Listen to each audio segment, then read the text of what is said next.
आज के टाइम के अंदर वो भी 25 लाख, 30 लाख, 35 लाख। अगर अपने आसपास के आईटी इंडस्ट्री की बात करेंगे तो वो इवन दो बीए किया हुआ है छोड़ो, बीएससी किया हुआ है छोड़ो, 10th पास भी अगर है वो भी इतना कमा सकता हरे कृष्णा। I am Aishwarya Gautam. आज का ये सेशन सभी टेक्निकल नॉन टेक्निकल बैकग्राउंड के स्टूडेंट्स के लिए, या जो जॉब की लाइन में आना चाह रहा है, या जो ट्रेनिंग पीरियड में है, उन सभी लोगों के लिए होने वाला है। आज के जो हमारे स्पेशल गेस्ट हैं वो हैं शिवम माथुर, जिन्होंने अपने करियर के 8 से 10 साल आईटी इंडस्ट्री में दिए हैं, जिन्होंने बहुत सी एमएनसीज कंपनी के अंदर काम किया है, जिसमें उन्होंने नेशनल, इंटरनेशनल, ग्लोबली बहुत से प्रोडक्ट डेवलप किए हैं। तो आज हम उनके एक्सपीरियंस के बारे में जानेंगे कि उनकी जर्नी कैसी रही, क्या क्या चैलेंजेस रहे, क्या क्या उन्होंने नया सीखा, और क्या वो इस तरीके से एक्सप्रेस अपने एक्सपीरियंस को दें कि अपने को जो आगे आने वाली जो जनरेशन है उनके लिए वो ग्रोथफुल रहे। तो आइए वीडियो को शुरुआत करते हैं, और इस वीडियो को एंड तक देखना, तभी आपको समझ में आएगा पूरा क्या रोड मैप रहना चाहिए आपका, अगर आप आईटी इंडस्ट्री के अंदर या कोडिंग लाइन में या टेक्निकल लाइन में अगर आप आना चाहते हैं। तो लेट्स स्टार्ट। वेलकम शिवम, स्वागत है आपका अपने चैनल पर। अपने बारे में कुछ बताइए। First of all thank you so much for calling me here. So मैंने जैसे आपने बताया मैंने स्टार्ट किया 2016 के अंदर। तो 2016 के अंदर मैंने एक स्टार्टअप से स्टार्ट करके देन एक एमएनसी के अंदर काम करके देन एक एजुकेशन इंस्टीट्यूट में काम करके, तो मल्टीपल प्रोजेक्ट्स के ऊपर, मल्टीपल डोमेन्स के ऊपर, मल्टीपल क्लाइंट्स के साथ काम करके आज इस पोजीशन पे हूँ कि एक एजुकेशन ऐप के ऊपर मैं काम कर रहा हूँ, एक एजुकेशन इंडस्ट्री के लिए। इस इंडस्ट्री के बारे में कुछ बताइए कि मतलब इंजीनियरिंग करके ही इस फील्ड में आया जा सकता है, या नॉन टेक्निकल बैकग्राउंड भी, जैसे बीए बीएससी करके आज के अगर आज के दौर में देखें तो बहुत से जने बीए करके भी इस इंडस्ट्री में आ रहे हैं, तो इस पर क्या कहना चाहेंगे आप? ये इंडस्ट्री इतनी ओवरवेलमिंग इंडस्ट्री है कि यहाँ पे कोई रेस्ट्रिक्शंस नहीं है, बट डेफिनेटली आपको एक एडवांटेज मिलता है अगर आप थोड़ा मैथमेटिकल या थोड़ा साइंस की फील्ड से अगर आते हैं तो।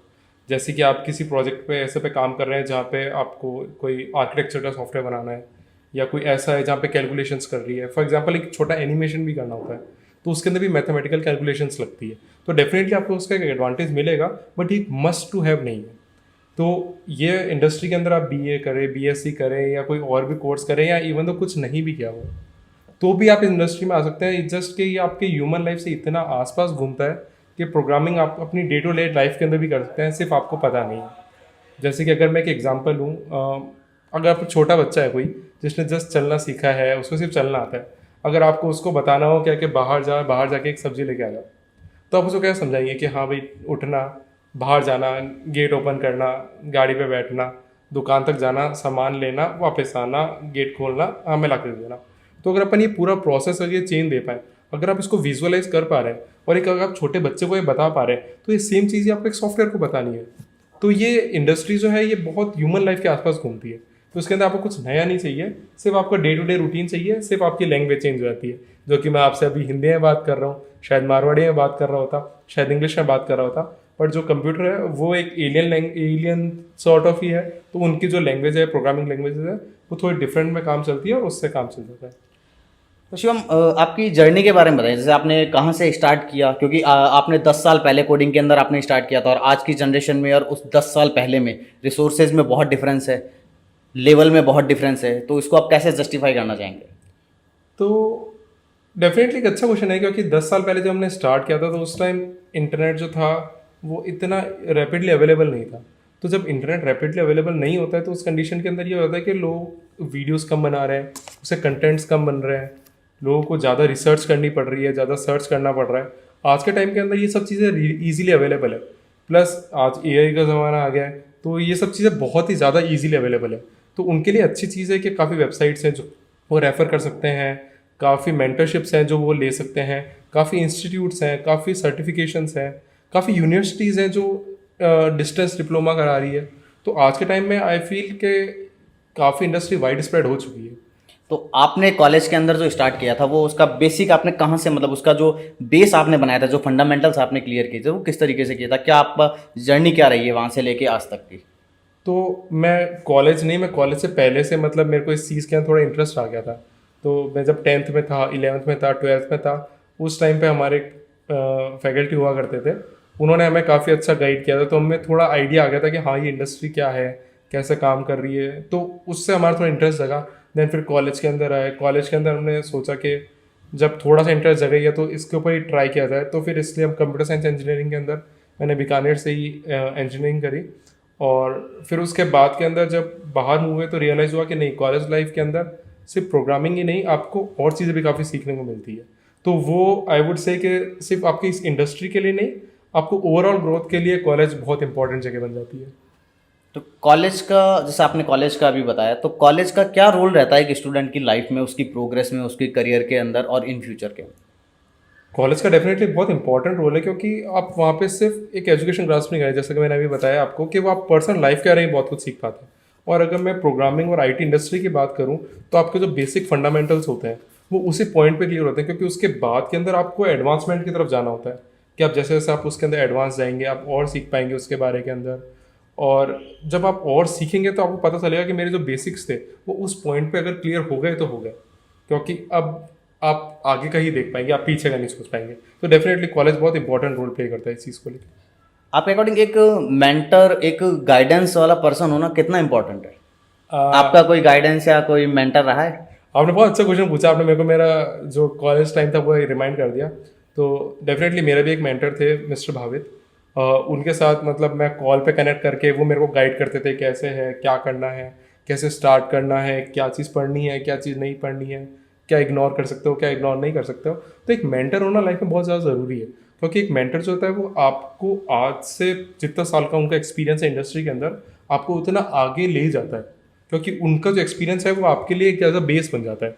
तो आप उसके ऊपर पढ़ना स्टार्ट करते हो, आप उसके ऊपर सीखना स्टार्ट करते हो। प्लस आपको एक बेस गाइडलाइन मिल गई है, चाहे आपके वो टीचर हो, चाहे वो एज आपके फ्रेंड ही हो, चाहे आपके कोई रिलेटिव ही हो, कोई भी हो, वो कोई भी हो सकता है। जैसे एक इसमें एक इंटरेस्टिंग क्वेश्चन है कि जैसे अभी की जनरेशन, जैसे ट्वेल्थ किसी ने पास किया है तो वो अगर कॉलेज में एडमिशन लेना चाह रही है, या फिर कुछ ट्रेनिंग स्टूडेंट हैं जो ट्रेनिंग कोचिंग ज्वाइन करना चाह रहे हैं, तो कॉलेज और ट्रेनिंग का चूज़ करते टाइम माइंडसेट क्या रहना चाहिए अपना?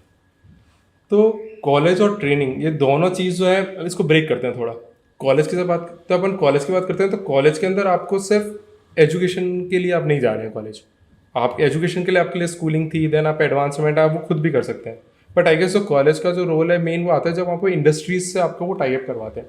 Tie up in the sense कि आपको जो फैकल्टीज वो पढ़ा रहे हैं वो आपको आपका सिलेबस पढ़ा रहे होंगे, उसके अंदर प्लस माइनस थोड़ा वेरिएशंस आ रहे होंगे। तो जो कॉलेज इंस्टीट्यूट्स हैं वो आपके, वो बाहर से किसी कंपनी के किसी एम्प्लॉयज़ को बुला सकते हैं। वो एम्प्लॉयज़ आके आपको गाइड कर सकते हैं कि इंडस्ट्रीज़ की क्या डिमांड है, इंडस्ट्रीज़ आपको क्या दे रही है, इंडस्ट्रीज़ क्या ऑफर कर सकती है, या आप इंडस्ट्री को क्या ऑफर कर सकते हैं। तो एक वो गाइडेंस है जो एक कॉलेज के अंदर मेरे हिसाब से आज के टाइम में होना बहुत ज़रूरी है। और जब अपन बात करते हैं इंस्टीट्यूट्स की, तो बहुत बुरा लगता है ये देख के, और बहुत ऐसा लगता है कि अंदर भी क्यों हो रहा है। आज के टाइम में अगर आप दिल्ली साइड या आप अगर इस साइड के अंदर, या मैं कहूँगा कोई भी सिटी के अंदर जाएंगे, आपको ऐसे बहुत सारे कोचिंग इंस्टीट्यूट्स मिल जाएंगे जो आपसे कहेंगे ठीक है मेरे को 15,000 दे दो, मैं आपको सर्टिफिकेट एक्सपीरियंस लेटर बना के दे दूंगा, बिल्कुल। और with pay slip everything. But आप उसे एक्सपीरियंस लेटर तो ले लेंगे, बट क्या आप उसे वो एक्सपीरियंस ले पा रहे हैं? जब आप किसी और कंपनी में आप जाएंगे, आप ज्वाइन कर लेंगे, उस कंपनी की एक एक्सपेक्टेशन से आपसे जो कि आपके अपने रेज्यूमे के अंदर लिखी है, अपने एक्सपीरियंस में शो करिए, वो आप जस्टिफाई नहीं कर पाएंगे। और जब जस्टिफाई नहीं कर पाएंगे, वो आप भी डीमोटिवेटेड होंगे, उससे कंपनी भी डीमोटिवेटेड होगी, और at the end of the day आपका वो इंटरेस्ट है वो बैठ ही नहीं पाएगा। तो मैं तो सबसे मतलब किसी इंडस्ट्री को अगर मेरे से पूछना चाहे अगर, तो मैं इंस्टीट्यूट वालों को यही कहूँगा कि अगर आपको है तो आप सीधा सीधा कह दो कि मेरे को रुपए दे दो, मैं आपको करा दूंगा, क्योंकि फालतू टाइम वेस्ट करने का कोई सेंस बन नहीं रहा है। आज के स्टूडेंट्स को अगर आप देखेंगे जो ट्रेनिंग करके निकल रहे हैं, तो फॉर एग्जांपल पीएचपी है, जैसे पीएचपी आज से 5 साल पहले बहुत अच्छी हुआ करती थी, बहुत एडवांस हुआ करती थी, और सब जने वही यूज़ कर रहे थे। टाइम के साथ पीएचपी भी एडवांस हुई है, बट लोग उस पर स्टक नहीं रह सकते, तो लोग दूसरी चीज़ के ऊपर मूव कर रहे हैं। बट कोचिंग इंस्टीट्यूट आज भी आपको वही पढ़ा रहा है, जो कि आज के टाइम में रेलेवेंट हो भी सकती है और नहीं भी हो सकती है। बट अगर अपन वास्ट ऑडियंस से बात करें, जैसे या बड़ी सिटीज़ की बात करें, तो वहाँ पे आज इन टेक्नोलॉजीज पे काम नहीं हो रहा है, वो नई टेक्नोलॉजीज पे मूव कर चुके हैं। प्रोजेक्ट्स है, नए प्रोजेक्ट्स है, वो नए प्रोजेक्ट्स के लिए पिक कर रहे हैं। तो अगर आप किसी नए प्रोजेक्ट पे काम करने जाओगे, तो वो डेफिनेटली एक्सपेक्ट ये आपसे ये किया जाएगा कि आपको नई चीज़ें आती हो, जो कि आपको यहाँ पे इंस्टीट्यूट्स के अंदर नहीं सिखाई जाएगी। तो आपको या तो वो खुद ही करना पड़ेगा, या फिर राइट सेट ऑफ इंस्टीट्यूट आपको चूज़ करना पड़ेगा। नेक्स्ट एक इम्पॉर्टेंट और थोड़ा इंटरेस्टिंग क्वेश्चन है, जो वीडियो जो ये लोग देख रहे हैं, इनके सभी के क्यूरियोसिटी और जानने के लिए, जो सबको रहती है, मुझे भी जब भी मैं कभी देखा करता था तो मुझे भी रहती थी, आपका सैलरी पैकेज क्या है? बहुत ट्रिकी क्वेश्चन है ये, आई वुड से। बट जो पैकेज है वो सिर्फ पैकेज एक कंपोनेंट या सैलरी कंपोनेंट में डिफाइन नहीं होता। जैसे कि आज मैं अगर मेरी बात करूं, तो मेरा फिगर जो है वो 30 क्रॉस है या 25 क्रॉस है या 20 क्रॉस है या 15 क्रॉस है, ये उस पर एक्चुअली वेरी नहीं करता है। अगर आप आज मार्केट की बात भी करें अपन, तो आप बहुत ज़्यादा सुनते हो कि 50 लाख का पैकेज लग गया, 1 करोड़ का पैकेज लग गया। तो वो जो नंबर है वो एक्चुअली डिफाइन नहीं कर पा रहा है इस चीज़ को, क्योंकि अगर अपन देखें तो 1 करोड़ के अंदर से उन्होंने कुछ ब्रैकेट जो थे वो तो ई सॉप में निकाल दिए। ई सॉप मतलब सॉर्ट ऑफ मतलब जो स्टॉक्स होते हैं या इस टाइप की चीज़ होती है, तो उसके अंदर वो अमाउंट जो है आपका वो तो डिस्ट्रीब्यूट हो गया आपके 3 साल में, 5 साल के अंदर, 7 साल के अंदर। तो वो अमाउंट आपका है नहीं, जो आपके अमाउंट अकाउंट में क्रेडिट होगा वो बहुत डिफरेंट अमाउंट होता है। तो आज के टाइम में अगर अपन देखते हैं तो काफ़ी जने ही कहते हैं कि देखो फलाना को देखो, उसका इतना वो हो गया, उसका देखो उसका इतना पैकेज हो गया, उसने ये कर लिया। तो वो at the end of the day matter नहीं कर रहा, क्योंकि रियल के अंदर जब अपन बात करते हैं तो सब फिगर जो है वो 20 to 40 के बीच के अंदर ही ज़्यादातर वेरी करते हैं। सैलरी का अभी जब बात हो रही है तो उसमें जैसे बहुत से लोग कहते हैं उसका 1 करोड़ का पैकेज लग गया, उसका 2 करोड़ का लग गया, तो एक वो पेरेंट्स घर पे कुटाई वाला सीन भी हो जाता है कि तुम इतने साल से क्या कर रहे हो।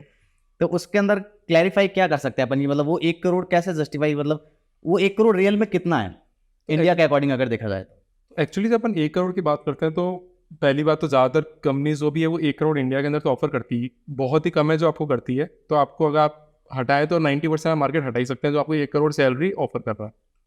जो 10% कंपनीज अगर वो आपको ऑफर कर भी रही है इंडिया के अंदर, तो वो पूरा आपका सैलरी अमाउंट नहीं होगा। जैसे कि मैंने अभी आपको बताया कि ई सॉप्स होते हैं जैसे, तो आपका 70% कॉम्पोनेंट है वो तो उसमें चला गया, या 50% कॉम्पोनेंट उसमें चला गया, तो आपका पैकेज 50 lakhs का बचा।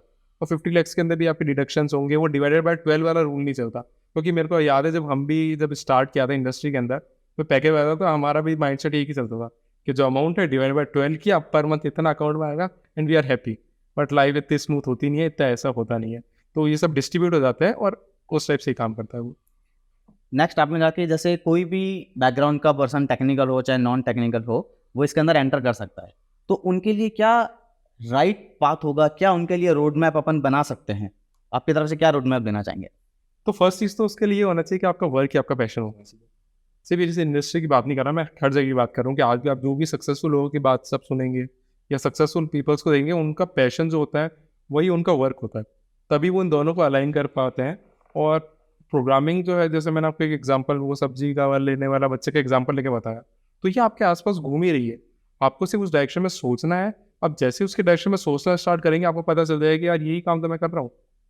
तो मेरा ये मानना है कि बिगनर जो भी है उनको स्टार्ट करना है, तो या तो वो हैकर रैंक हो गया, यूट्यूब हो गया, ट्यूटोरियल्स हो गए, इनको आप फॉलो कीजिए। और आई गेस आपको अगर इंटरेस्ट आ रहा है, जैसे जैसे आप आ रहा है, अब वैसे वैसे इसको एक्सप्लोर कर सकते हैं। मेरे पास जैसे ज़्यादातर फ़ोन आते हैं, अगर मैं उसको कैलकुलेट करूँ तो लगभग तो क्वेश्चन मेरे यही निकल के आता है कि भैया कौन सी लैंग्वेज से स्टार्ट करूँ, कौन सी लैंग्वेज मुझे सबसे पहले करनी चाहिए। तो कौन सा राइट पाथ है या अपना करियर चूज़ करने के लिए वो राइट प्रोग्रामिंग लैंग्वेज कैसे चूज़ करें? ये बहुत ग्रे एरिया वाला क्वेश्चन है, क्योंकि प्रोग्रामिंग लैंग्वेज हो या कुछ और सी हो, कोई राइट या रॉन्ग नहीं है इस पॉइंट के ऊपर कि आपको क्या करना ही चाहिए या क्या नहीं करना चाहिए। ये हर पर्सन टू पर्सन वेरी करता है कि उसको किस डायरेक्शन में थोड़ा इंटरेस्ट आ रहा है। तो मैं पहले ये बोलूँगा कि पहले आप जो सारे लैंग्वेजेस हैं उनके बेसिक कंसेप्ट हैं, आप उनको थोड़ा समझने की कोशिश कीजिए और फिर आप देखिए आप किस साइड थोड़ा लीन कर पा रहे हैं। जिस साइड आपका थोड़ा इंटरेस्ट जनरेट हो रहा है, अब वो साइड लीजिए। और जब अपन प्रोग्रामिंग लैंग्वेज की बात करते हैं, तो प्रोग्रामिंग लैंग्वेज से पहले आता है प्रोग्रामिंग। अगर आप प्रोग्रामिंग को अगर आपका सॉलिड हो जाएगा, तो लैंग्वेज कोई भी आपके सामने ले आओ, आपको ज़्यादा टाइम नहीं लगेगा नई लैंग्वेज ग्रास्प करने के अंदर। जैसे कि अपन टेक्नोलॉजी के अंदर बात करते हैं या चॉइसेस के लेके अपन बात करते हैं कि भाई कोई किसी की चॉइस होती है जावा में करूँ, कोई कहता है मैं सी शार्प करूँ, कोई कहता है मैं डॉट नेट करूँ। But at the end of the day ये सब मैटर नहीं करती है। आपकी प्रोग्रामिंग स्किल्स है जो आपके लिए वो मैटर कर रही है। और जैसे जैसे आप एक्सपीरियंस गेन करते जाएंगे, आपको रियलाइज होता रहेगा कि मेरे को एक लैंग्वेज में स्टक होकर भी नहीं रह सकता हूँ। आप 1 से 2 सीखना स्टार्ट करेंगे, 2 से 3। जैसे अगर छोटे बच्चे का एग्जाम्पल ही लो, अगर बर्थ होता है वो अपने घर में देख के अपनी मारवाड़ी सीख जाता है। थोड़ा वो स्कूल में जाता है तो वो हिंदी सीख जाता है। कोई बड़ी स्कूल में जाता है तो वो इंग्लिश सीख जाता है। और शायद अगर वो कंट्री के बाहर जाता है तो वो वहाँ की जो लैंग्वेज होती है, जर्मन हो गई, फ्रेंच हो गई या कोई और लैंग्वेज हो गई, वो भी सीख जाता है। वैसे ही अपनी लाइफ भी है कि आपको ग्रो करने के लिए आपको मल्टीपल लैंग्वेज सीखनी पड़ेगी, जिससे आप बेटर कम्युनिकेट कर पाओ आउट ऑफ द वर्ल्ड से। और टेक्नोलॉजी चीज़ ही इतनी ऐसी है। फॉर एग्जाम्पल, आपने ऑर्कुट का नाम सुना है? आपने ऑर्कुट यूज़ किया होगा पहले, बहुत पहले। और कुछ बहुत पहले चलता था, अब तो नाम भी मेरे हिसाब से आपकी जनरेशन का तो शायद में भी बहुत से लोगों को पता भी नहीं होगा और कुछ है तो क्या। मैं वही बात कर रहा हूँ कि ऑर्कुट जो है वो अपने टाइम के ऊपर बहुत एडवांस सोशल मीडिया नेटवर्किंग था। आज के टाइम के ऊपर अपन फेसबुक यूज़ कर रहे हैं, इंस्टाग्राम यूज़ कर रहे हैं, और आज के टाइम में अपन स्नैपचैट की तरफ तक आगे बढ़ चुके हैं, और भी नई नई टूल्स आ गए हैं, नए नए सॉफ्टवेयर्स आ गए हैं, नई नई वेबसाइट्स आ गई हैं। तो ये जनरेशन के generation, language by language, technology by technology, ये चीज़ें वेरी करती रहेगी और बढ़ती रहेंगी। तो आपको हमेशा आगे बढ़ते रहना है इन चीज़ों को लेकर। कोडिंग में एंटर होने से पहले what are the key concepts और फंडामेंटल नॉलेज रिक्वायर्ड? सो ये थोड़ा टेक्निकल क्वेश्चन हो गया है, तो इसको थोड़ा अपन नॉर्मल लाइफ के अंदर मैं ट्राई करूँगा ब्रेक करने की। तो पहले तो चीज़ होती है एल्गोरिथम हो गया, ये प्रॉब्लम सॉल्विंग चीज़ें होगी। अब उसके अंदर भी क्या है, मल्टीपल मैथोलॉजी आती है, जैसे अपन इटरेशंस हो गए, एल्गोरिथम की कॉम्प्लेक्सिटीज़ हो गई, या डेटा स्ट्रक्चर्स हो गया, रिकर्सन्स हो गया। तो इसको मैं अगर आपको नॉर्मल भाषा के अंदर सबको समझाना अगर मैं चाहूँ, तो मैं समझा सकता हूँ कि एक रेस्टोरेंट का एग्जाम्पल लीजिए। आज मैं रेस्टोरेंट के अंदर गया, मेरे पास वेटर आया, वेटर ने मेरे से ऑर्डर लिया, मैं लेके किचन के अंदर गया। किचन के अंदर वहाँ पे वो ऑर्डर लेके मेरा वेट कर रहा है, देन वो मेरे को मेरा ऑर्डर बनने के बाद ला के दे रहा है। वो एक जना होगा तो भी उसको यही काम करना है, अगर 50 जन है, 50 टेबल्स होगी तो भी उसको वही काम करना है। तो देखा जाए तो ये एक ही काम है, तो वो रिकर्सिवली बार बार करते जा रहा है, इटरेट करता जा रहा है इसी काम के ऊपर। तो ये इटरेशन हो गया। और जब अपन थोड़ा कॉम्प्लेक्सिटी की बात आती है, तो जैसा कि मैंने एग्जाम्पल में बताया कि वेटर जाएगा किचन में ऑर्डर देगा, देन वो वेट कर रहा है कि आपका ऑर्डर बनेगा तब वो आपके पास वापस आएगा। बट फिर जब उसकी वो रेस्टोरेंट वाला है, उसको ऑब्वियसली पता है ना कि मैं 20 टेबल पे तो मेरे रेस्टोरेंट चला नहीं पाऊंगा, या 20 ऑर्डर पे तो चला नहीं पाऊंगा। तो क्या करेगा वो, टेबल्स उसने बढ़ाई, वेटर्स तो आज भी उतने ही हैं जो सर्व कर रहे हैं आपको। तो उसने खुद वो कॉम्प्लेक्सिटी को इम्प्रोवाइज किया। कैसे इम्प्रोवाइज किया? वेटर ने आपसे ऑर्डर लिया, वो किचन में गया, वो किचन में देखिए वेटर फ्री हो गया है, जब तक उसको वापस से वहाँ पे बुलाया नहीं जा रहा, जब तक जाके वो दूसरा ऑर्डर ले सकता है। तो जहाँ पे पहले रेस्टोरेंट की 10 ऑर्डर लेने की कैपेसिटी थी, आज वो वहाँ पे 20 ले पा रहा है या 25 ऑर्डर ले पा रहा है। तो ये कॉम्प्लेक्सिटी को आपने इंप्रूव कर दिया, अपन ने इसको और ऑप्टिमाइज कर दिया। तो वैसे ही सॉफ्टवेयर के अंदर भी है कि अपन जब बनाते हैं, लिखते हैं, तो अपन हो सकता है बेसिक से स्टार्ट करें, बट धीरे धीरे टाइम के हिसाब से जितने यूजर चूज करना है उस हिसाब से उसको अपन इम्प्रोवाइज कर सकते हैं। और जो एक और कॉम्पोनेंट जो मैंने आपको डिस्क्राइब किया यार, जो होता है डेटा टाइप्स या डेटा वेरिएबल्स, वो भी मैं आपको एक बहुत देसी शब्दों में बताता हूँ। मैं आपसे पूछूंगा कि एसी के अंदर क्या लोग कनेक्ट कर पाएंगे एकदम? हाँ, मतलब कि मैं आपसे पूछूंगा, ऐश्वर्या जी आज आपने कितने गिलास पानी पिया? 2 3 4, मतलब जनरल 2 या 3 4 ग्लास। 2 या 3। तो 2 या 3 ने मेरे को जवाब दे दिया। तो ये क्या था, एक इंटीजर टाइप का आपने मेरे को रिस्पॉन्स कर दिया। तो ये एक सॉफ्टवेयर था, उसको आपने डेटा टाइप कर दिया इंटीजर, तो आपने मेरे को इंटीजर फॉर्म में कर दिया। मैं आपसे अगर मैं ये पूछूं कि आप कैसे आए आज, आप कार से आए हैं क्या? हाँ। आपका हाँ या ना, ये जवाब हुआ। ये भी क्या हुआ, एक बुलियन टाइप हो गया ये। तो ये भी तो ह्यूमन लाइफ के अंदर अपन यूज कर ही रहे हैं। या फिर अगर मैं कहता हूँ कि ऐश्वर्या जाइए आप 1.5 किलो कुछ सामान लेके आइए, 1.5 किलो क्या है, 1.5, राइट, 1.5। तो 1.5 हो गया, तो वो पूरा एक 1 और 2 क्वांटिटी नहीं रही, वो ब्रेक हो गई, तो उसको एक फ्लॉट बना दिया, डबल बना दिया।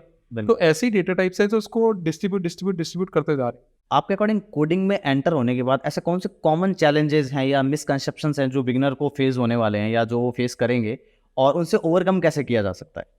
तो जितना मैं मतलब फ्रेशर से या मतलब जो न्यू ज्वाइनिंग्स होते हैं या इंटर्न्स होते हैं, जितना मैं उनसे कम्युनिकेट होता है, जितना मेरे को समझ में आया कि वो प्रोग्रेस को लेके बहुत इम्पेशेंट होते हैं कि जैन जी जनरेशन है, राइट, बहुत चीज़ चाहिए, सब चीज़ जल्दी जल्दी चाहिए। फूड डिलीवरी ऐप चाहिए तो वो भी 15 मिनट के अंदर खाना घर आ जाना चाहिए, कुछ ऑर्डर किया 10 मिनट बाद आना चाहिए। तो बहुत फास्ट जनरेशन है ये। तो ये क्या होता है, ये इतने इम्पेशेंट होते हैं कि स्टार्ट करते हैं चीज़ें, बट उसके ऊपर जो टाइम देना चाहिए वो इन्वेस्ट ही नहीं करते हैं, और वो सीधा आउटपुट का एक्सपेक्टेशन रखते हैं कि यार डायरेक्ट आउटपुट आ जाना चाहिए। तो वो नहीं आ पाता। तो आई गेस मेजर चीज़ वो होती है। और सेकेंड चीज़ जो होती है वो एक होता है फियर उनके अंदर कि यार मिस्टेक्स हो जाएगी, तो वो करती ही नहीं है। देखिए ऐसा नहीं है, अपना डे टू डे लाइफ की बात करूँ चाहे प्रोग्रामिंग की बात करूँ, वो चलती ही मिस्टेक्स है, अपन सीखते ही अपनी मिस्टेक्स हैं। तो आई गेस ये पार्ट है जो मेजरली उनको अपनी मिस्टेक्स करने का डरना नहीं चाहिए, घबराना नहीं चाहिए।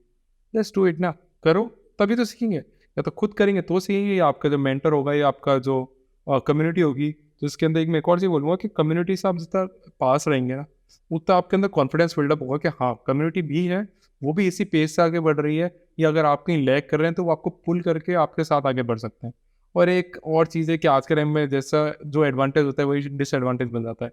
इतना कंटेंट अवेलेबल है लोगों के पास कि वो इतना ज़्यादा उसको देखने लग जाते हैं, इतना वो उसको इम्प्लीमेंटेशन तक ला ही नहीं पाता है। इसमें मैंने एक चीज़ ये फील की थी कि जैसे आसपास के जो भी लोग हैं जो मेरे नोन में है, जो अभी इनिशियल फेज में वो जो कोडिंग लाइन में आना चाह रहे हैं, वो लोग ये करते हैं। जैसे फॉर एग्जांपल मैंने बोल दिया कि आप जावा, आपको जावा में जाना चाहिए, तो वो जावा स्टार्ट कर देते हैं। 2 महीने वो करके उसके बाद किसी ने बोल दिया जावा हार्ड है, आप वेब के अंदर आ जाओ, आप पीएचपी में आ जाओ, तो वो स्टार्ट कर देते हैं। फिर किसी तीसरे ने बोल दिया, फिर थर्ड।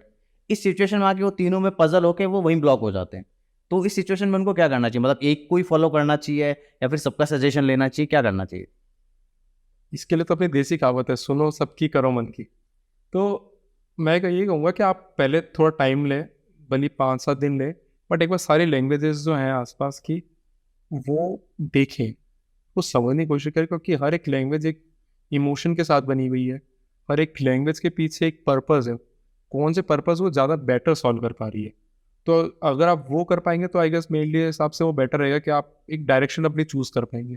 आप इतना अपना टाइम निकाल के आए हैं, तो क्या हम आज अपने यूट्यूब चैनल पे जो बिगिनर्स है उनके लिए कोई ऑनलाइन प्लेटफॉर्म या कोर्सेज हैं जो अपन रिकमेंडेड कर सकते हैं कि वो यहाँ से सीख सकते हैं, या ये कोर्सेज वो कर सकते हैं?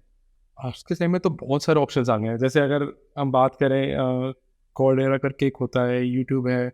बाकी अगर आप थोड़े पढ़ाई में और ज़्यादा सॉलिड हैं तो आप हार्वर्ड के कोर्सेज हो गए या आईआईटी बॉम्बे के कोर्सेज हो गए, ये सारे यूट्यूब पे अवेलेबल है। हार्वर्ड की वेबसाइट पे अवेलेबल है। तो आप उनसे जाके आप उनसे सीख सकते हो, अपने बेसिक कंसेप्ट क्लियर कर सकते हैं। तो मेरे हिसाब से आपका अगर बेसिक स्टार्ट करना है तो मैं ये कहूँगा, प्रोग्रामिंग लैंग्वेज से पहले आप प्रोग्रामिंग को समझने की कोशिश कीजिए, विदाउट एनी लैंग्वेज। अगर आप वो समझ जाएंगे तो आपके लिए प्रोग्रामिंग लैंग्वेज ग्रास्प करना काफ़ी ईजी रहेगा। जैसे हम जैसे जैसे कोडिंग के अंदर या आईटी इंडस्ट्री के अंदर आगे बढ़ते हैं, तो कोडिंग जर्नी या आईटी इंडस्ट्री में एक जो जर्नी है वो लॉन्ग जर्नी है। ये नहीं कह सकते कि हम 1 साल करके हम छोड़ देंगे। वो नियरली 5 ईयर, 10 ईयर, 20 ईयर एक लॉन्ग टर्म जर्नी है। जो स्टार्ट करता है वो लॉन्ग टर्म के हिसाब से स्टार्ट करता है। तो इसके अंदर कुछ इफेक्टिव स्ट्रेटजी या कुछ प्लानिंग या कुछ टेक्निक आप बता सकते हैं जो कंसिस्टेंट और मोटिवेटेड रखे जो भी पर्सन इसमें एंटर हुआ है उसको? एक्चुअली बहुत वास्ट है ये। इसको तो अपन थोड़ा ब्रेक डाउन करने की कोशिश करें तो पहले होता है कि अपना गोल सेट करके रखें आप अपना। अगर आपके गोल सेट होंगे तो आप उसके पास आपको पता होगा मेरे को क्या ग्रास्प करना है, किस पॉइंट पे मेरे को जाना है। तो पहली चीज़ तो ये कि अपने गोल सेट करके रखें। जब आपके गोल सेट होंगे तो आप उसको डेफिनेटली करने के लिए जाएंगे। और नेक्स्ट चीज़ है, जो भी आपको मिल रहा है just try to grab it. Community है, जैसे इतनी बड़ी कम्युनिटी है। मैं अगर मेरा एग्जांपल लूँ तो मेरा एक काफ़ी अच्छा फ्रेंड है जो मेरे को ऐसे किसी मीटअप के अंदर या किसी कम्युनिटी के अंदर ही मिले नहीं। आज मैं उनके साथ काम कर रहा हूँ इस कंपनी के अंदर। तो हमने एक दूसरे को जान पहले ही लिया था। तो मेरे इंटरव्यू से पहले उन्होंने कह रहे थे कि नहीं, ये जने का है, इससे कंसेप्ट अच्छे हैं, क्योंकि वो मेरे को पहले से जानता है। उस पर्पज से नहीं कि आज मैं फेक होके इंटरव्यू देने जाऊँगा। वो पहले से उसको पता है कि जब वो मेरे को तब से जानता है जब मैं एकदम बेसिक था। तो वो मेरी प्रोग्रेस देखी है उसने, वो मेरे को समझा। तो आज जब उसकी कंपनी में इंटरव्यू देने गया था तो मेरे लिए भी आसान था ये काम, क्योंकि मेरे को पता था कि वो कंपनी के गोल्स क्या हैं, वो कंपनी किस चीज़ पे काम कर रही है, वो कैसे काम कर रही है। तो मैं कंपनी के गोल्स और मेरे गोल्स मैच कर सकता हूँ कि हाँ, अगर वो अलाइन हो रहे हैं मैं तो ही उस डायरेक्शन में जाऊँ। क्योंकि जनरल लोग पूछते हैं ना कि कंपनी कैसे चूज़ करें, तो उसका भी ये चीज़, आप कंपनी के बारे में थोड़ी रिसर्च करो। वो कंपनी क्या काम करती है, वो आपके काम से मैच कर भी रही है या नहीं कर रही है। उनके गोल्स आपके गोल्स कहीं अलाइन तो नहीं, मतलब अलाइन होने चाहिए। वो अलग अलग पाथ दोनों का डिविएशन ना आ जाए। और मैं कहूँगा कि आप प्रैक्टिकल प्रोजेक्ट्स को लेके एंगेज रहिए। अगर वो कंपनी के थ्रू चल रहा है बहुत अच्छी बात है, कंपनी के थ्रू नहीं कर रहा है तो आप छोटे मोटे प्रोजेक्ट उठाइए। एग्जाम्पल के तौर पे अगर मैं लूँ तो आपके पास में कोई छोटी मोटी दुकान होगी, छोटी मोटी कोई इंडस्ट्री होगी, उनका काम आप देखिए कि आप उसका काम एफिशिएंट कैसे बना सकते हैं। उनको एक छोटा सॉफ्टवेयर बना के दीजिए, नॉट फॉर मनी। मनी मिल रही हो तो मैं कहूँगा पर्क है, क्योंकि आप यहाँ पे आप सिर्फ एजुकेशन ग्रास्प करना चाह रहे हैं, प्रोग्रामिंग ग्रास्प करना चाह रहे हैं। तो कहूँगा आप छोटे छोटे सॉफ्टवेयर्स बनाइए, उसके माइलस्टोन्स बनाइए, उसको अचीव कीजिए और अपनी प्रोग्रेस को ट्रैक कीजिए। आप जैसे जैसे उनको ट्रैक करेंगे आपको ये सब चीज़ें मिल जाएगी। और वही है ना, आप ग्रास्प कीजिए, ब्रेक लीजिए, माइंड को थोड़ा रिलैक्स कीजिए और फिर स्टार्ट कीजिए। प्रॉब्लम्स आज के जनरेशन में एक और थोड़ी ये भी आती है कि वो स्टार्ट ज़रूर करते हैं, फिर क्या होता है वो उस प्रॉब्लम में लगे रहेंगे। कभी कभी लोग बोलते भी हैं कि कोई प्रॉब्लम मिले उसमें लग जाओ। लग जाओ का मतलब ये नहीं होता कि आप उस पर सुबह भी निकाल दिया, अपने शाम पे निकाल दी, रात में निकाल लिया, अगला दिन में निकाल दी। उससे आप खुद को एग्जॉस्ट कर रहे हो। हाँ, कुछ इंडस्ट्रीज ऐसी है जहाँ पे मैन पावर की ज़रूरत होती है, आपके दूसरे मतलब होता है ना, अपने बॉडी दूसरी एफिशिएंसीज की ज़रूरत होती है। प्रोग्रामिंग और आईटी इंडस्ट्री ऐसे जहाँ पे आपका ज़्यादातर काम आपका चेयर के ऊपर निकलता है।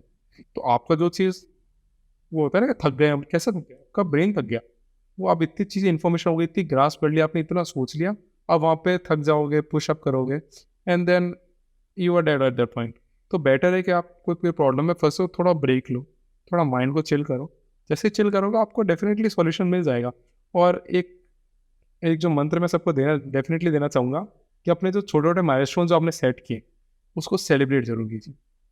क्योंकि जब अगर आपने उसको सेलिब्रेट नहीं किया तो आपको नहीं पता कि आप नेक्स्ट जो माइलस्टोन है उसको अचीव करके आपको क्या मिलेगा। क्योंकि वो होता है ना, बिना पर्क से कुछ नहीं होता, छोटा बच्चा भी होता है बिना चॉकलेट के वो भी आगे नहीं आता। तो वही चीज़ है, आपको मोटिवेट रखने के लिए ये सब चीज़ें बहुत ज़रूरी है। जैसे आप अभी लास्ट के क्वेश्चंस में आप कम्युनिटी एक वर्ड यूज ले रहे थे कि आईटी इंडस्ट्री के अंदर कम्युनिटी है वो, तो मैं ये जानना चाहूंगा कि जो कोडिंग कम्युनिटी है या कोडिंग से रिलेटेड जो इवेंट्स होते हैं उनमें पार्टिसिपेट करना, उनसे जुड़े रहना एक बिगिनर के लिए, एक फ्रेशर के लिए कितना इंपॉर्टेंट हो सकता है, और इसका पोटेंशियल कितना है इस चीज़ का कि अगर आप कम्युनिटी से जुड़े हो तब कहाँ से कहाँ तक पहुँच सकते हो? मैं इसको सिर्फ फ्रेशर के लिए नहीं, मैं इसको एक्सपीरियंस के लिए भी सेम ही चीज़ बोलना चाहूँगा इस चीज़ के लिए, कि कम्युनिटी से डेफिनेटली आप जाके जुड़िए। क्योंकि अभी आप जो देख रहे हैं, मैं अगर आपको एक ऑफिस की बात करूँ, आप अपने दिन के 8 से 10 घंटे आप ऑफिस में निकाल रहे हैं, तो आप क्या सीख रहे हैं? जो आपके पीयर्स सीख रहे हैं, आपकी नॉलेज जो है आप नियरली सब सेम ग्रास्प कर रहे हैं। पर जैसे आप कम्युनिटी में जाते हैं, तो वहाँ पे आप देखें कि और भी लोग क्या क्या कर रहे हैं, किससे कैसे के प्रोजेक्ट्स के ऊपर काम कर रहे हैं, कंपनीज कैसे ग्रो कर रही है। तो आप जब उनके गोल्स देखेंगे, उनके बारे में सीखेंगे, आप पूरे इंडस्ट्री के बारे में सीखेंगे। एल्स आप सिर्फ अपनी कंपनी के बारे में सीख पा रहे हैं या अपने एक सर्कल के बारे में सीख पा रहे हैं। तो इसलिए कम्युनिटी जाना बहुत ज़रूरी है, क्योंकि कभी कभी क्या होता है, वहाँ पे कोई अनाउंसमेंट्स होती है, कुछ फाइंडिंग्स होती है, कुछ बहुत बड़े कॉम्प्लेक्स प्रॉब्लम्स होती है, जो डिस्कशंस होते हैं, तो वो आपको हेल्प करते हैं आपके अंदर, आपकी लाइफ में जब कोई इस टाइप की प्रॉब्लम्स आएगी, उसको कैसे रिजॉल्व करना है। तो यहाँ पे आपको बहुत डेफिनेटली वो करेगी। और नेटवर्किंग, जो कि मेन, एक कहूँगा एक मीटअप का मेन ऑब्जेक्टिव होता है नेटवर्किंग। क्योंकि अगर मैं किसी से मिला ही नहीं, तो मेरे जाने का कोई मतलब नहीं। मैं गया, लोगों से मिला, प्रॉब्लम सीखी, समझी। आई गेस यही है जो मेन क्रक्स होता है किसी मीटअप का या फिर किसी कम्युनिटी का, कि ग्रो करेंगे, पूरी कम्युनिटी ग्रो करेगी। क्योंकि जस्ट टेक एन एग्जांपल, आप जो सोच के देखिए कि आप किसी प्रॉब्लम स्टेट में काम कर रहे हैं, अगर पूरी इंडस्ट्री जैसे डाउन चलेगी, तो और वो प्रॉब्लम स्टेटमेंट है वहीं खत्म हो गया, तो आपका एक्सपीरियंस तो पूरा वेस्ट ही हो गया। आपने किसी से शेयर ही नहीं किया, आपने प्रॉब्लम से शेयर नहीं किया, आपने स्ट्रेटेजी शेयर नहीं करी, क्योंकि आप तो वही सीख पाएंगे ना जो सिर्फ आपने किया। एल्स आप क्या सबसे सीख पाएंगे उन लोगों ने क्या किया, कैसे किया, उनकी अप्रोच क्या थी उसको रिजॉल्व करने की। तो आई गेस यही है। और फिर आप मोटिवेटेड भी रहते हो कि यार इंडस्ट्री आगे बढ़ रही है, मैं उसी पॉइंट पे स्टक रह गया। तो बेटर है कम्युनिटी तो डेफिनेटली आपको ज्वाइन करनी चाहिए। एक सबसे अच्छा क्वेश्चन अभी के तौर पे मैं ये पूछना चाहूँगा कि जैसे अभी एक वर्ड बोलते हैं आईटी इंडस्ट्री, 99% लोगों के माइंड में क्लिक होता है कोडिंग, जबकि आईटी के अंदर ऐसी बहुत सी फील्ड है जिसके अंदर आपको कोडिंग की रिक्वायरमेंट नहीं है। तो आप कुछ ऐसा अपने एक्सपीरियंस के अकॉर्डिंग, आपने बहुत सी एमएनसीज में काम किया है, काफ़ी मल्टीपल प्रोजेक्ट्स पे काम किया है, तो कुछ ऐसी फील्ड्स आप बता पाएँ, करियर पाथ या इंडस्ट्री आप बता पाएँ जिसके अंदर कोडिंग मिनिमल लेवल की हो या ना भी हो, लेकिन वो आईटी इंडस्ट्री के अंदर वो एंटर हो सके? तो जब अपन आईटी इंडस्ट्री की बात करते हैं, तो उसमें बहुत सारे छोटे छोटे एक होता है ना, बिल्डिंग ब्लॉक्स होते हैं जो एक कंपनी को फॉर्म करते हैं। तो वो इंडस्ट्री के अंदर आ जाता है।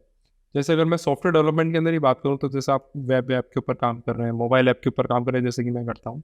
डेटा साइंस हो गया, तो ये सब क्या आपकी डेटा के ऊपर काम कर रहे हैं, तो आपको एक्सेल के अंदर फिल्टरिंग करनी है, डेटा करना है, प्रिडिक्ट करना है कि जो डेवलपर्स है उनको कोई इंसाइट्स मिल सके कि लोगों को क्या चाहिए। तो ये डेटा साइंस के अंदर आ गया। आर्टिफिशियल इंटेलिजेंस हो गया, वो डेटा पे काम करती है। फॉर एग्जाम्पल अभी मैं थोड़ा रिसर्च कर रहा था, तो लोगों ने एक छोटे बच्चे होते हैं, उनके रोने की आवाज़ होती है, उसको उन्होंने रिकॉर्ड किया, एआई सिस्टम को दिया, मशीन लर्निंग से लगाई, और अब बच्चे की रोने की आवाज़ से आप पहचान सकते हैं कि बच्चा क्यों रो रहा है। उसका पेट दुख रहा है, उसको भूख लग रही है, वो इरिटेटेड है, वो क्यों रो रहा है। तो मैं कहूँगा कि ये इंडस्ट्री आपको, एक चीज़ नहीं, आपको बहुत चीज़ों से जोड़ेगी। और आज के टाइम में अगर बात करूँ, साइबर सिक्योरिटी है जैसे, वो बहुत इंपॉर्टेंट है, क्योंकि जैसे जैसे टेक बढ़ रहा है वैसे ही क्राइम्स भी बढ़ रहा है, साइबर क्राइम्स बढ़ रहा है। तो साइबर सिक्योरिटी एक फील्ड होगी, आईओटी होगी, इंटरनेट ऑफ थिंग्स। आज के टाइम में अब स्मार्ट बल्ब्स आपने देखे होंगे, या स्मार्ट डोर बेल्स हो गई, तो बहुत चीज़ें स्मार्ट होती जा रही है। तो उनकी चीज़ें हो गई, तो अब उसके डेवलपमेंट में चीज़ें हो गई। और अगर अपन जैसे सॉफ्टवेयर बन रहा है, तो उसको कोई टेस्ट भी तो कर रहा है, उसकी कोई क्वालिटी भी तो मेजर कर रहा है। तो सॉफ्टवेयर टेस्टिंग हो गई, क्वालिटी मेजरमेंट्स हो गया। और जब आपने बना दिया तो उसको मार्केट में पब्लिश करना है, तो डेवऑप्स का काम हो गया। क्लाउड कंप्यूटिंग हो गया कि अपने क्लाउड के ऊपर कैसे डिस्ट्रीब्यूट किया, ये एक अलग टॉपिक है जिसको अपन कभी और डिस्कस करेंगे। बट ये जैसे फील्ड हो गई, रोबोटिक्स हो गई। आज के टाइम में अगर देखो, छोटे छोटे जो मशीनरी है, रोबोट्स बना रही है, नासा छोटे छोटे रोबोट्स बना रही है। तो क्या है, उसके अंदर हार्डवेयर भी है, सॉफ्टवेयर भी है। सॉफ्टवेयर कम लेवल पे है, हार्डवेयर ज़्यादा लेवल पे है। तो ऐसे कॉम्बिनेट चलते रहता है। और अगर मैं एजुकेशन की फील्ड की बात करूँ, तो आज के टाइम में एजुकेशन भी बहुत आगे बढ़ चुका है, उसके अंदर भी आईटी बहुत एडवांस है। आप अगर फैकल्टीज़ की बात कीजिए, तो उनके लिए भी बहुत चीज़ें सीखने को, वो खुद को अप टू डेट रख सकते हैं और अपने स्टूडेंट्स को भी अप टू डेट रख सकते हैं। और अगर अपन इंडस्ट्री की बात करें कि भाई आईटी कैसे और इंडस्ट्री को पेनिट्रेट करता जा रहा है, तो मैं कहूँगा मैकेनिकल जॉब्स, मशीनरीज बन रही है, मशीनरी को चलाने के लिए उसको प्रोग्राम करना पड़ेगा, तो उसमें आईटी आ गई। मैं सिविल की बात करूँ अगर, तो सिविल में जो 3D मैप्स पहले बनते थे या आपको लेआउटिंग करनी है, तो वो सब भी आप कर रहे हैं, वो भी आप सॉफ्टवेयर के थ्रू कर सकते हैं। तो एक वो डायरेक्शन हो गई। इलेक्ट्रिक की बात करूँ तो आजकल इवन तो हाउस वायरिंग सॉरी हो रही है, वो तक एक सॉफ्टवेयर प्रोग्राम का वो बता पा रहे हैं कि बेस्ट ऑप्टिमाइज पाथ कौन सा है, जिसमें आप ऑप्टिमाइज तरीके में कम से कम वायरिंग्स के अंदर कैसे कनेक्शंस बना पाएँ। तो वो हो गया, plus day to day life होगी। आप कहीं भी देख रहे हैं, आज आप कार भी चला रहे हो, उसमें एंड्रॉयड ऑटो हो गया, कार प्ले हो गया, तब उसको कैसे अपनी रियल लाइफ को कैसे आप ऑप्टिमाइज कर पाते हैं, यही प्रोग्रामिंग है। तो आई गेस आईटी आज के टाइम में हर चीज़ में सिर्फ आपको देखने की ज़रूरत है। मतलब हर चीज़ की एक अचीवमेंट होते हैं, एक सक्सेस स्टोरी होती है। तो इसके अंदर आप कुछ सक्सेस स्टोरी बताएंगे जो आपके नोन में हों, जिन्होंने बहुत सिग्निफिकेंट माइलस्टोन अचीव किया हो? सिग्निफिकेंट वाले तो बहुत सारे हैं, बट मैं आपको ऐसे एग्जांपल लेके बताता हूँ मैं आपको, जिन्होंने स्टार्ट जो किया था वो आईटी के थे भी नहीं, वो मैकेनिकल के थे, मैकेनिकल इंडस्ट्री थे, मैकेनिकल के अंदर इंजीनियरिंग करी, देन वो मैकेनिकल जॉब्स थोड़ी सी करी, फिर बाद में देखा, फिर फर्दर एजुकेशन का सोचा, देन उसके बाद वो आईटी में आया। मतलब जब मैं आ गया था मेरे 3-4 साल बाद आए हैं। तो आप सोचिए मैंने कब स्टार्ट किया था, वो 4 साल बाद उन्होंने स्टार्ट किए। आज की मतलब जब उन्होंने स्टार्ट किया था वो 3-4 लाख के पैकेज के आसपास उन्होंने स्टार्ट कर लिया था। उन्होंने मेरे से गाइडेंस मांगी थी, उन्होंने कहा था क्या करना चाहिए, मैंने कहा था जहाँ मिले घुस जाओ, सीखने को मिलेगा, पैसा नहीं मिलेगा ना, सीखने को तो मिलेगा। स्टार्ट करते हैं सीखने से, पैसा अपने आप आएगा। तो उन्होंने वो स्टार्ट फॉलो करना स्टार्ट किया, और आज से आई गेस 4-5 साल हो गए उनको भी इस इंडस्ट्री के अंदर। और आज के टाइम के अंदर वो भी 25 लाख, 30 लाख, 35 लाख, 40 लाख, 50 लाख तक के पैकेज पे पहुंच चुके हैं। ऐसे बहुत सारे एग्जाम्पल हैं। अगर अपने आसपास के आईटी इंडस्ट्री की बात करेंगे, तो वो इवन दो बीए किया हुआ है छोड़ो, बीएससी किया हुआ छोड़ो, 10th पास भी अगर है, वो भी इतना कमा सकता है। इट जस्ट कि आप अपनी रियल लाइफ के अंदर प्रॉब्लम कैसे सॉल्व कर पा रहे हैं, और आपकी प्रॉब्लम सॉल्विंग कैपेबिलिटीज़ कितनी एडवांस है। तो यही बोलूँगा कि मतलब कोई डायरेक्शन नहीं है, कोई बाउंडेशंस नहीं है। अमाउंट की बात करूँगा, आईटी इंडस्ट्री में इतना पैसा है कि आपके अंदर स्किल होनी चाहिए। अगर आपके अंदर राइट सेट ऑफ स्किल है, तो कंपनी आपको पैसा देगा ही देगी। तो जैसे कि 24 लाख का पैकेज हो गया, 30 लाख का हो गया, 25 लाख का हो गया, तो पैकेज बढ़ता रहेगा, सिर्फ आपके अंदर स्किल सेट होना चाहिए। तो इसके अंदर जैसे अभी स्किल सेट की बात करी, पैकेज जो बढ़ेगा तो उसको एज ए प्रमोशन हम बोल सकते हैं, या सैलरी इंक्रीमेंट के अंदर हम ले सकते हैं। तो एज ए कंपनी का व्यू क्या रहता है, या एज ए डेवलपर का व्यू क्या रहता है, वो क्या अचीवमेंट पे लेते हैं कि हमारा इंक्रीमेंट हो जाए, लेकिन होता नहीं है। कुछ लोगों का इतने ह्यूज लेवल पे हो जाता है कि उनको बहुत हाई पैकेज मिल जाता है। तो जो इंक्रीमेंट है इसका क्या क्राइटेरिया, क्या डिसाइड होता है, मतलब क्या उनको प्रोग्रेस करनी होती है? तो एक्चुअली इसके लिए मेरे हिसाब से हर कंपनी का अपने अपने सेल्फ क्राइटेरियाज होते हैं। बट अगर अपन जनरल की बात करें, कोई बेसिक्स की बात करें, तो आप जिस कंपनी के अंदर काम कर रहे हैं, आप मैंने जो गोल्स का बोला, अगर आपके गोल्स मैच होंगे, आपका पैशन होगा वो, तो डेफिनेटली आप उनको थोड़ा out of the box achieve करके दे पाएंगे, जिससे कंपनी को लगेगा कि हाँ इस पर्सन के अंदर कैपेबिलिटीज़ है, इस पर्सन के अंदर पावर है कि ये और आगे तक लेके जा सकता है टेक्नोलॉजी को। और जब अपन स्किल सेट की बात करते हैं, तो आप अपनी स्किल शो कीजिए ना। आप जैसे ही उनको शो करेंगे, डेफिनेटली मैं कहूँगा 80% कंपनीज आपका पैसा बढ़ाएगी। क्यों बढ़ाएगी? उनको पता है कि स्किल्स ये। और जस्ट थिंक अबाउट इट, जो करोड़ों की कंपनीज हैं, उनको क्या आपको लगता है 3-4 लाख 5 लाख रुपए से फ़र्क पड़ता है? उनके लिटरली वो पेनीज ही है, और वो आपको दे रहा है वो भी पेनीज ही है। बट आप ये सोच के देखिए कि उसके पास कोई इंसेंटिव तो होना चाहिए ना आपको देने के लिए। मैं इस इंसान को क्यों दूँ? क्योंकि एक आप भी काम कर रहे हैं, आप भी जो काम मिला या जितना मिला आपने उतना करके दे दिया, और कोई इनोवेशन नहीं कर पाए, कुछ इस इंडस्ट्री को आगे नहीं बढ़ा पाए, और एक जना आपकी सेम पोजीशन पे होगा, वो ये सब चीज़ अपना एक्स्ट्रा एफर्ट्स डाल रहा है। एक्स्ट्रा एफर्ट्स में ये नहीं कहूँगा कि ऑफिस आवर्स के बाद में काम कर रहा है, बट ऑफिस आवर्स के अंदर अपने काम को कैसे एफिशिएंटली यूटिलाइज कर पा रहा है। अगर अपन जब ये शो कर पाएंगे, तभी तो कंपनी आपको आगे बढ़ने का एक मौका देगी, और आप आगे बढ़ के दिखा पाएंगे। बिल्कुल। एक ये होगी इंक्रीमेंट की बात। मैंने कुछ लोग ऐसे भी देखे जिन जो 7,000 8,000 में लगे, बट वो 3-4 साल भी 20,000 25,000 तक ही पहुंच पाए हैं एज ए सैलरी पर। तो उनको क्या, मतलब क्या उनका वीक पॉइंट हो सकता है कि वो 25 तक ही पहुंचे हैं?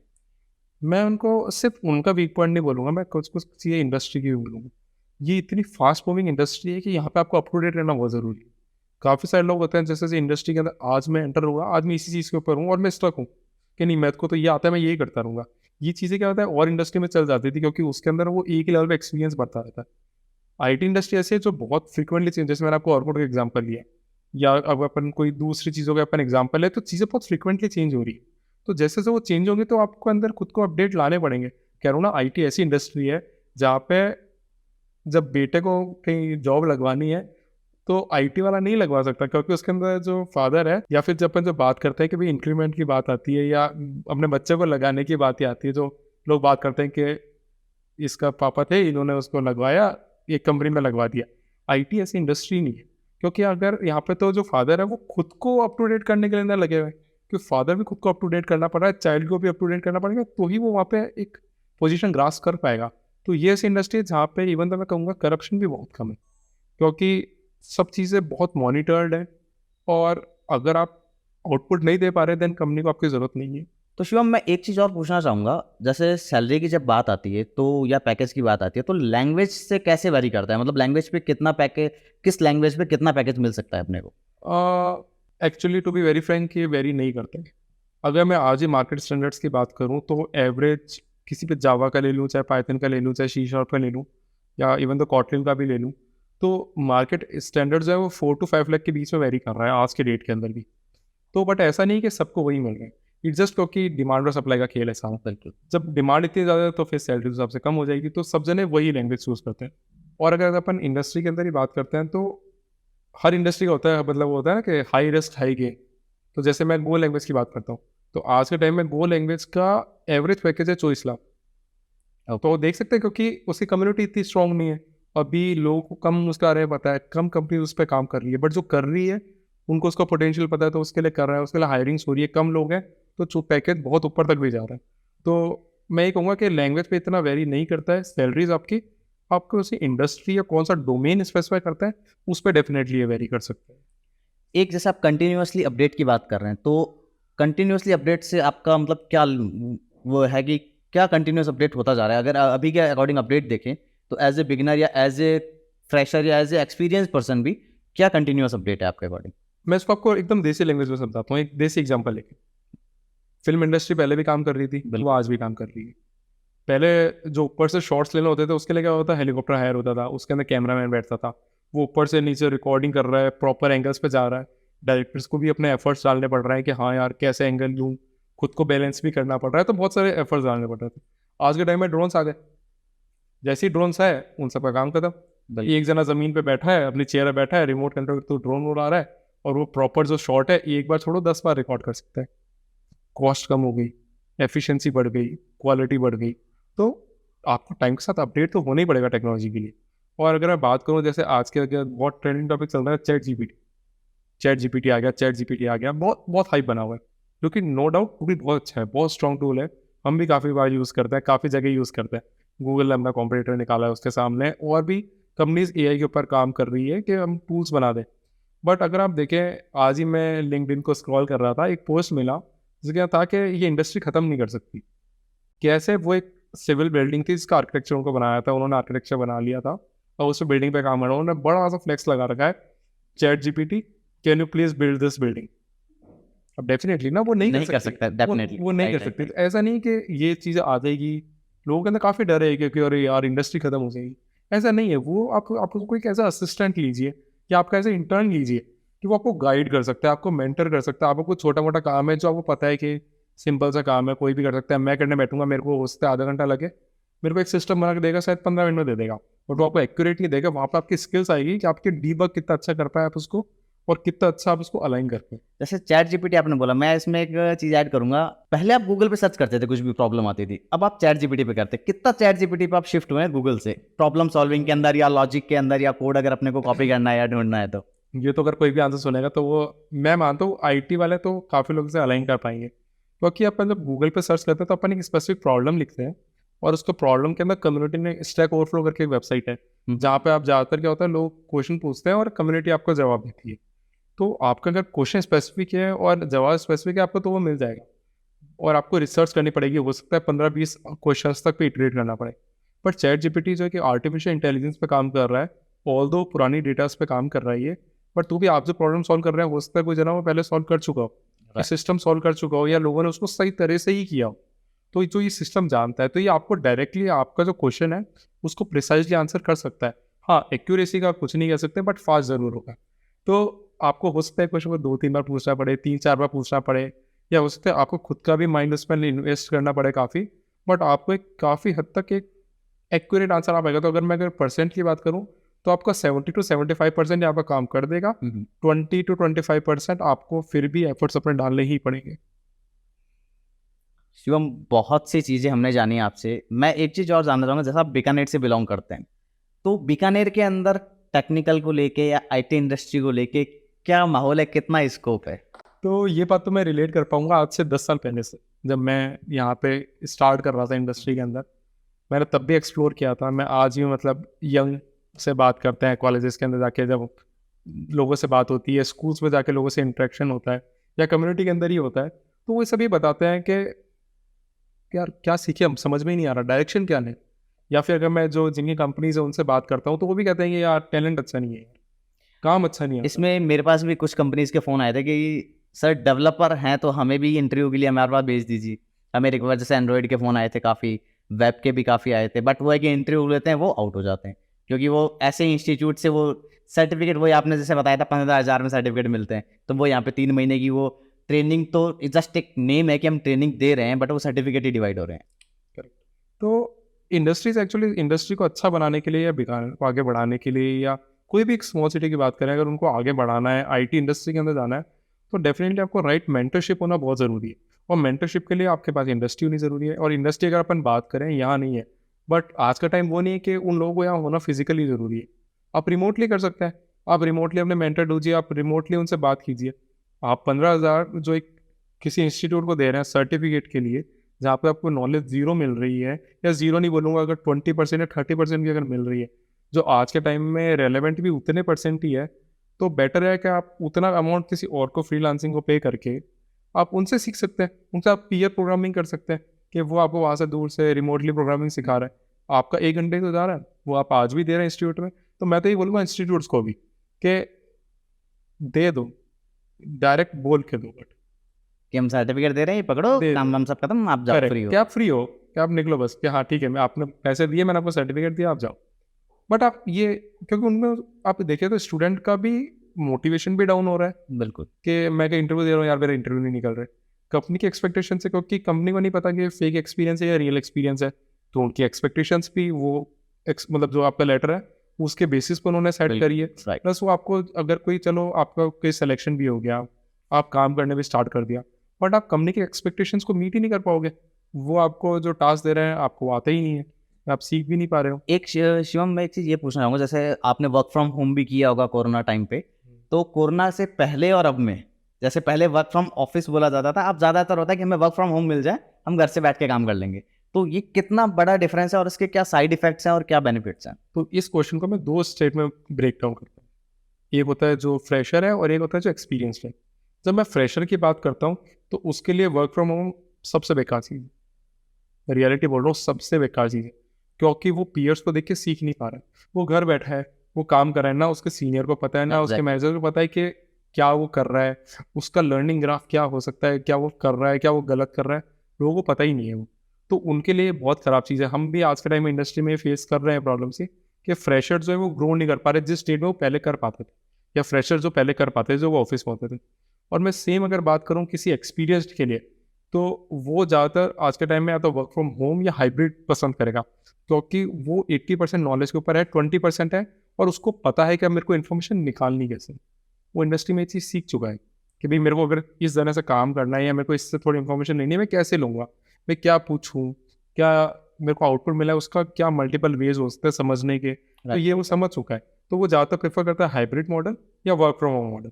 हाइब्रिड मॉडल हो गया जैसे वीक के अंदर 2 दिन ऑफिस जाना है, 4 दिन आप घर पे रह गए, तो इस टाइप से भी काफ़ी सर। इन शॉर्ट कह सकते हैं कि जितने भी फ्रेशर हैं या जो बिगनर हैं वो आलसी ना बने, वो ऑफिस ज्वाइन करें, डेफिनेटली डेफिनेटली। क्योंकि मेरे पास ज़्यादातर आते हैं, भैया वर्क फ्रॉम होम की जॉब है तो आप मतलब करवा सकते हैं क्या, वर्क फ्रॉम होम मिल जाए तो हमें ज़्यादा बढ़िया है। वर्क फ्रॉम होम बेनिफिशियल नहीं है as a beginner, as a fresher. Correct. But जैसे आप एक्सपीरियंस लेवल पे आते हैं तो वो हार्डली, मतलब कहूँगा हाईली एफिशिएंट हो सकता है, क्योंकि अब उस जो आपका फ्री टाइम है उसके अंदर आप दूसरी चीज़ सीख पा रहे हैं। जैसे जो आप अगर बैंगलोर या जैसे एक बड़ी सिटीज़ है, दिल्ली या वहाँ की अगर बात करेंगे, तो लोग क्या होता है कम्यूट में टाइम ज़्यादा स्पेंड कर रहे हैं बिल्कुल। सीखने की जगह। राइट। तो जैसे आप एक्सपीरियंस हो जाते हैं, आपको इन्फॉर्मेशन लेनी आ जाती है, तब उसके अंदर आप इस डायरेक्शन के अंदर देख सकते हैं। बट मैं तो भी बोलूँगा कि आपके मेंटर्स होना बहुत ज़रूरी है, चाहे आप फ्रेशर हो चाहे आप एक्सपीरियंस हो। ठीक है। Thank you so much Shivam, आज का जो सेशन था बहुत ही इंटरेस्टिंग था, हमने आपसे बहुत कुछ चीज़ें जानी हैं। अपना वैल्यूएबल टाइम देने के लिए बहुत बहुत थैंक्स। होप आगे भी आपसे मिलते रहेंगे और कुछ ऐसा करेंगे कि अगर किसी को प्रॉब्लम है, किसी फ्रेशर को या किसी बिगिनर को लेवल के बंदे को या एक्सपीरियंस को भी, तो वो अपने को यूट्यूब पे कमेंट करके या कहीं से भी अपन एक चैनल बना लेंगे जिसके थ्रू वो कनेक्ट कर पाएगा टेलीग्राम के अंदर। करेक्ट करेक्ट, डेफिनेटली, क्योंकि ये इंडस्ट्री ऐसी है, आप जितना दोगे आपको उतना ही मिलेगा। जैसा कि मैंने हर बार बोल रहा हूँ, कम्युनिटी। सो लेट्स राइट है।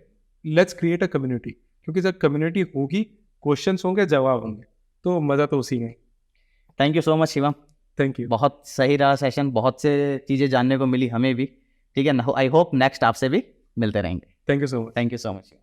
आप सभी ने वीडियो पूरा देखा, आप एंड तक आ ही गए हैं, तो एक तो सबसे पहले आप कमेंट ज़रूर करना आपको कैसा लगा सेशन, या नेक्स्ट जो सेशन रखें वो किस चीज़ से रिलेटेड रखें। आपका कुछ पर्टिकुलर कोई टॉपिक हो कि इस टॉपिक पे रखें, या जो आपको नीड हो, या इसमें भी आपको कुछ लगा हो कि क्या अपग्रेड कर सकते हैं, तो वो भी आप बता सकते हैं। आज का जो कंप्लीट सेशन हुआ अपने साथ शिवम के साथ, तो उसके अंदर जो भी चीज़ आपने सीखी या जो भी चीज़ आपको पूछनी है, तो मैं डिस्क्रिप्शन बॉक्स के अंदर टेलीग्राम चैनल का मैं लिंक डाल दूंगा, उसके अंदर आप ज्वाइन करके आप पूछ सकते हैं जो भी आपको पूछना है। और बहुत से लोग आपके नोन में भी होंगे जो एज ए एंट्री लेवल में आ रहे हैं, स्टार्ट कर रहे हैं, एक्सपीरियंस हो रहे हैं, तो सभी को आप वीडियो शेयर करना। अगर उनकी भी कोई क्वेरी हो, उनकी भी कुछ हेल्प हो पाए हमारी तरफ से, तो हमें बहुत अच्छा लगेगा। Thank you so much. Video को आप शेयर करें, लाइक करें और कमेंट करें। हरे कृष्णा।